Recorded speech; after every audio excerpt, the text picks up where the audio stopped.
착하고 올바른 중국인이 죽고 지금의 중국이 만들어지게 된, 현재까지도 중국에선 일절 언급조차 할 수 없고 철저히 숨기고 있는 사건, 천안문 항쟁의 이야기. 1976년 9월 9일 희대 마오쩌둥이 사망하게 됩니다. 그는 참으로 많은 업적을 남기고 죽었습니다.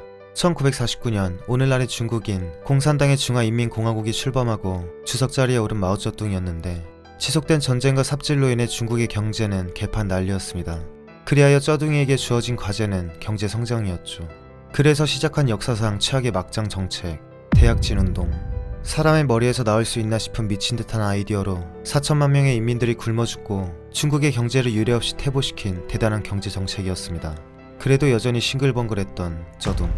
그는 포기를 모르는 사나이였습니다. 아직 나라를 덜 파탄시켰나 싶었던 건진 모르겠지만 이번엔 아예 나라를 붕괴시키기 충분한 문화 대혁명을 선보이게 됩니다.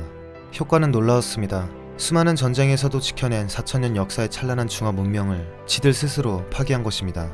그러곤 지금 우리 문화를 자겨낼 것이라 쳐우기는 웃긴 사태라 볼 수 있죠.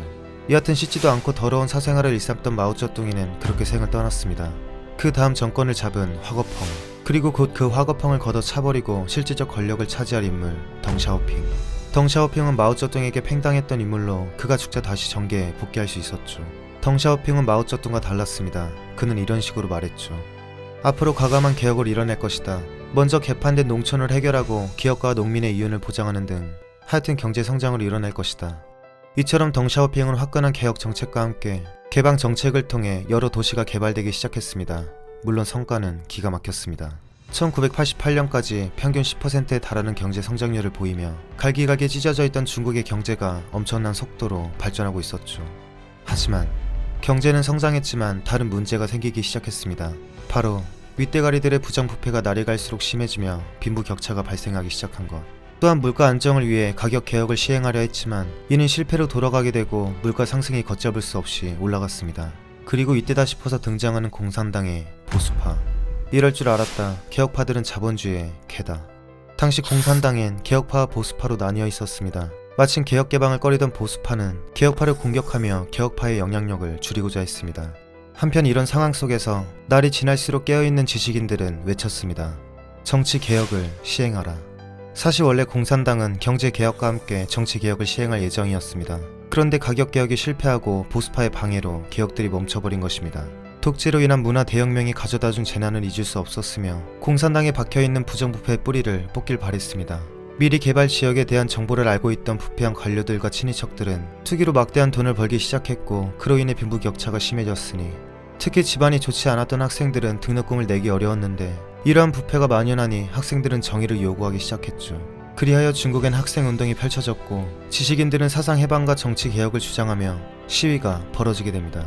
한편 이처럼 점점 깨어있는 학생과 시민들이 목소리를 높여갈 때 전 총석이었던 후야오방이 심장마비로 사망하게 됩니다.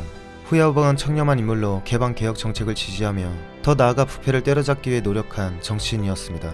시민들이 원하는 민주화를 동조하며 학생과 시민들의 시위를 적극적으로 진압하지 않았습니다. 그로 인해 보수파에게 찍혀 결국 해임되었던 인물이었죠. 학생과 시민을 지키기 위해 노력했던 후야오방의 죽음은 대중의 슬픔과 분노를 불러일으켰습니다. 그의 사망을 추모하기 위해 천안문 광장에 지식인들과 대학생, 노동자들까지 모여들기 시작했습니다. 그리고 중국 공산당에게 후야오방에 대한 재평가를 요구하며 목소리를 높였죠. 죽지 말아야 할 사람은 죽고 죽어야 할 사람은 죽지 않네. 야오방은 이미 죽었고 좌파가 또다시 번성하니 국민이여 깨어나라. 투쟁을 잊지 말라. 결국 후야오방의 추모를 기점으로 중국에선 민주화 운동이 일어나게 됩니다. 한편 시위가 점점 커져갈 때 더욱 크게 불을 지피는 일이 발생했습니다. 덩샤오핑은 이 학생운동을 폭동이라 생각했고 보수파의 영향을 받은 인민일보는 학생들의 시위를 반혁명 동란으로 규정한다는 사설을 발표했습니다. 이에 제대로 화가 난 학생들은 이 뭔 개소리를 짓거리는 거냐고 항의했으며 더욱 격분하게 이릅니다. 그리고 결국 1989년 5월 13일 베이징 지역 대학생 1000여 명이 천안문 광장에서 단식 투쟁을 시작했습니다. 모든 권력은 인민의 것이다. 그런데 이틀 후인 5월 15일은 소련의 서기장 고르바초프가 중국을 방문하기로 했던 날이었습니다. 그동안 개판된 중소관계를 회복하기 위해 소련이 중국을 방문한 것인데 원래 같으면 천안문에서 화려하게 고르바초프를 환영했어야 했는데 그것도 못하고 회담하는데 시위대 함성소리만 들리고 있고 덩샤오핑의 까오가 한순간에 무너지는 아주 쪽팔린 상황이 아닐 수 없었죠. 결국 이러한 망신을 당하고 눈 돌아간 덩샤오핑은 말했습니다. 20만 명이 죽는다 해도 국면을 통제하고 20년의 안녕을 쟁취할 것이다. 피해는 최소화해야 하지만 어느 정도의 피는 반드시 봐라. 이때 전 서기장 후야오방의 후임으로 임명된 자오쯔양은 이에 격렬히 반대했습니다. 옌병 군대까지 동원해서 학생들 때려잡겠다는 것은 정상적인 뇌로는 절대 발상해낼 수 없는 미친 짓이라 생각했던 것이죠. 하지만 자오쯔양은 이 결정을 물리지 못하였고 5월 20일 새벽 4시 천안문으로 달려간 그는 눈물을 흘리며 호소했습니다. 학생 여러분, 제가 너무 늦게 왔습니다. 정말 미안합니다. 여러분이 우리를 꾸짖고 비판하는 것은 모두 당연한 일입니다. 하지만 상황이 매우 안 좋습니다. 단식을 조속히 끝내주시기 바랍니다. 이처럼 평화적 해결을 주장하는 자오쯔양은 보수파 원로들에게 찍혀 실각되었고 2005년 그가 사망할 때까지 가택연금을 면치 못하였죠. 결국 다음날 계엄령이 선포되었으며 약 5만의 대군이 천안문으로 총구를 향한 채 진군했습니다. 이 소식을 들은 깨어있는 시민들은 분노를 금치 못하였고 민주화 운동을 위해 천안문으로 더 모여들기 시작했습니다. 처음엔 학생들을 지키던 시민들의 격렬한 저항에 무력을 사용하지 못했지만 시간이 지나도 타협점을 찾지 못하자 결국 무력 진압만이 답이라 생각한 공산당.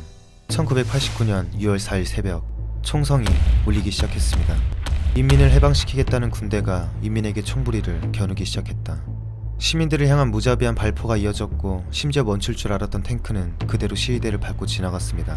깔린 수많은 시민들은 형체도 알아볼 수 없게 목숨을 잃었죠. 뿐만 아니라 탱크와 장갑차들이 도망가는 학생, 시민들을 끝까지 추격해서 짓밟았습니다. 잔인하죠. 이처럼 천안문은 순식간에 수천 명의 피로 물들게 되었습니다. 처참한 광경이 아닐 수 없었죠. 당연히 이런 말도 안 되는 극악무도한 사건에 서구 선진국들은 중국에 대한 혹독한 제재 조치를 가하며 비난 성명을 냈습니다. 그때 항쟁이 성공했더라면 어땠을까 하는 아쉬움이 남죠. 그렇게 진압에 성공한 중국 공산당은 한 가지 깨달은 게 있었습니다. 다시 이러한 시위가 일어나지 않도록 전 국민을 대상으로 철저히 사상교육을 시켜야 한다. 또한 이런 반인륜적인 행위를 감추고자 천안문 항쟁에 대한 모든 것은 삭제시켰습니다. 현재까지도 지속적으로 검열과 통제를 해오고 있고 중국 인터넷, SNS 등에선 금기어로 정해놓고 별짓 다 하고 있죠. 깨어있는 학생과 시민들이 민주주의를 위해 목숨 바쳐 희생했던 천안문 항쟁. 민주주의를 부르짖던 이 천안문 항쟁의 실패로 결국 지금의 중국이 만들어지는 결과를 얻게 됩니다.